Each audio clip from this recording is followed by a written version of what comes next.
दोस्तों जैसा कि आपको पता ही है कि आंसर की तो आ ही चुकी है यूपी टेट के क्वेश्चन की मतलब क्वेश्चन पेपर जो अभी हुआ है रिसेंटली। अब इसमें ना अलग अलग सेट के हिसाब से नहीं इन्होंने दिया है क्वेश्चन के हिसाब से आप अपना आंसर देखो लो फिर अपना आंसर मिला लो। तो मैं आंसर की आपके लिए लेकर आया हूँ।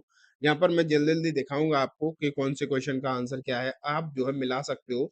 बहुत सारे लोग डाउनलोड नहीं कर पा रहे तो मैंने सोचा वीडियो ही में ही दिखा देता हूँ सबको जो आप वीडियो के हिसाब से देख लेना। तो देखो सबसे पहला क्वेश्चन है, ये ऊपर नीचे हो सकते हैं किसी के ये क्वेश्चन होगा यही क्वेश्चन, किसी के में होगा ये क्वेश्चन नंबर 7 पे होगा, किसी के पे कुछ होगा, लेकिन क्वेश्चन यही होंगे। अब क्वेश्चन का आंसर तो यही है ना, चाहे आपके ऑप्शन में ऊपर नीचे हो, चाहे क्वेश्चन इधर-उधर हो, तो आप आंसर मिलाते जाना, ठीक है? क्वेश्चन के अकॉर्डिंग। तो देखो थॉर्नडाइक का अभ्यास का नियम क्या बताता है? इसमें काफ़ी सारे आंसर हैं। इसका आंसर है दोस्तों अभ्यास संबंधों को मजबूत बनाता है, ठीक है? आगे चलते हैं।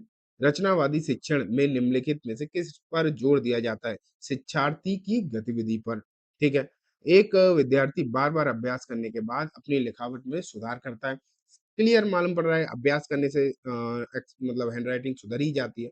अभ्यास का नियम था वो। क्रियाप्रसूद अनुबंधन में रूपण का तात्पर्य क्या है? क्रमिक सन्निकटनों के अक्रमिक पुनर्बलम। आप जो है मुझे ये ज़रूर बताना कि आपके सीडीपी में कितने नंबर आए? यहाँ पर मैं कोशिश करूँगा सीडीपी तो पूरी दिखा ही दूँ, आगे भी दिखा दूँगा कोशिश करके।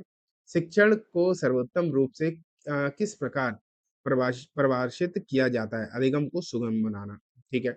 एक शिक्षक जो शिक्षार्थियों को उत्तर खोजने की दिशा में मार्गदर्शन करने के लिए प्रश्न पूछने का उपयोग करता है। वो क्या है सुकराती शिक्षण विधि है। ये सिलेबस से बाहर का है लेकिन ठीक है, उसमें ऑप्शन और कोई सही लग भी नहीं रहा था। सीखने की कठिनाइयों की शीघ्र पहचान से सहायता मिलती है, समय पर उपचारात्मक सहायता, ठीक है? देखते जाना आप एक-एक करके। सांस्कृतिक समावेशन के लिए शिक्षकों को मतलब क्या करना चाहिए? विभिन्न तो ठीक है, सबको विभिन्न सांस्कृतिक उदाहरणों के हिसाब से समझाओ, उन्हें एक-एक करके समझाओ। ठीक है? धार्मिक भेदभाव का सामना करने वाला बच्चा भावनात्मक तनाव महसूस कर सकता है, ठीक है? माता-पिता की भागीदारी से क्या होगा सीखने में निरंतरता को सुदृढ़ करती है ये।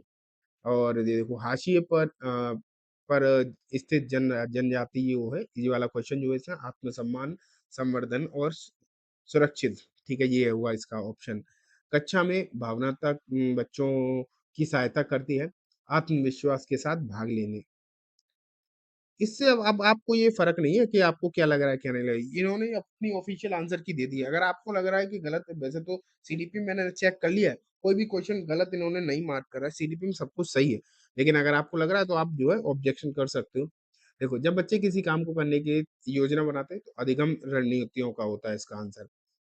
एक शिक्षक जानबूझकर ऐसी उलझन भरी स्थिति पैदा करता है जो बच्चों को मौजूदा विचारों की चुनौती दे। तो ये संज्ञानात्मक अनुसंतुलन को चेक करता है।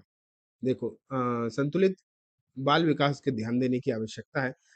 किस-किस में शारीरिक, मानसिक, भावनात्मक यही इसका आंसर होगा। ये सबसे लंबा दिखाई दे रहा था वैसे अलग से मालूम पड़ रहा था। पियाजे कहा गया 7 से 11 वर्ष क्या होता है मूर्त संक्रियात्मक अवस्था होती है। बहुत सिंपल थे क्वेश्चन और इसमें कोई भी मेरे ख्याल से मैंने चेक किया है, मेरे इसमें एक भी गलत नहीं दिखाई दिया। ठीक है?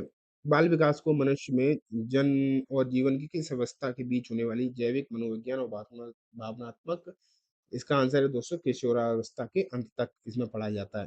ठीक है? बाल विकास कौन-सा शारीरिक क्षेत्र गतिविधियों के लिए मस्तिष्क मांसपेशियाँ मोटर वो स्थूल कामक मतलब ग्रॉस मोटर।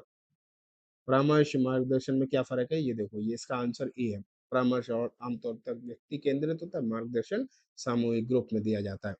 फिर देखो बाघ-वाद है, जिन्हें बोलने में दिक्कत होती है, वो अभिव्यक्ति के वैकल्पिक तरीके इस्तेमाल करते हैं। और देखो मानव विकास के किस क्षेत्र में संज्ञा सबसे अधिक निकटता से संबंधित है ज्ञान प्राप्त करने के लिए, ठीक है? ये देखो अब ये फिर से थांडाइक का आ गया। इसमें जो पूछा गया उसका आंसर जो है प्रभाव का नियम है।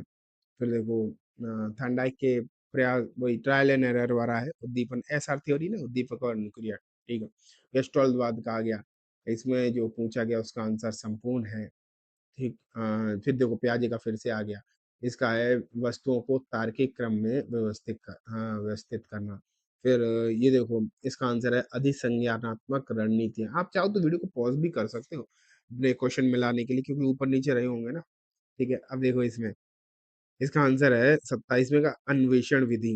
28वें का अगर हम देखें व्याख्यात्मक विधि दिखाई दे रहा है। 29वें का इसमें है बहुसंवेदी अधिगम, ठीक है। त्याजे का एक और क्वेश्चन है और इसका है अमूर्त और तार्किक तर्क। तो दोस्तों ये सीडीपी के हो गए 300 क्वेश्चन। अगर आप चाहते हो कि मैं दूसरे सब्जेक्ट की भी वीडियो लेकर आऊँ पूरी आंसर की, तो आप मुझे कमेंट में लिखना। अगर मुझे पता है अभी बहुत सारे लोग नहीं देखते, चैनल नया है।